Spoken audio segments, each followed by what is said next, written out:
Marvelites, we got a special one this week. I'm Ryan, a.k.a. Agent M. We are joined by Al Ewing. Al, how you doing? I'm doing all right. All right. Reasonable. How did the gig for Immortal Hulk actually come up? I know we sort of spun out. I love the backdoor pilot in Avengers No Surrender. Yeah, I mean, it was not a guaranteed thing that I would be on the book when we did that.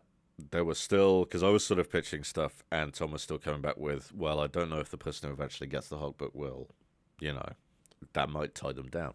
And that person ended up being me, so it was fine.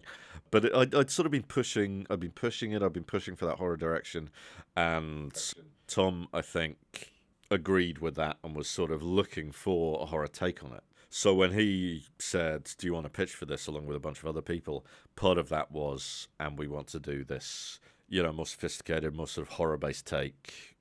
This darker take. So yeah, it wasn't a sure thing, but it was kind of the stars aligning a little bit because I had been thinking about this for a long time.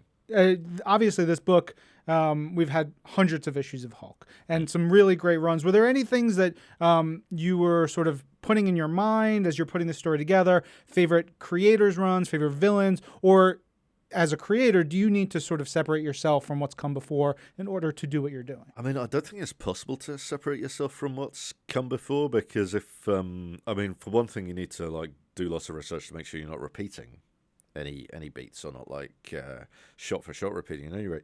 As a fan, because I've been a Hulk fan for a while, but as a fan, the Peter David run. Shocker. But for this, I found myself going back to Bill Mantlo before it, and kind of really getting into his Bruce Banner because that turned out to be a very dark take, incredibly dark. When you go back and reread it, it's like, and Peter David's version in comparison, we've taken so much from that run, but it's almost cuddly compared to the Mantlo run. It's sort of this very lighthearted, this very sort of there's always a joke waiting, there's always a kind of thing. I think of Smart Hulk smirking. It never gets it gets dark, but it never gets too dark. Thank you for being here on This Week in Marvel. You're always a pleasure. I'm so glad. Next time, there's so much more to talk about.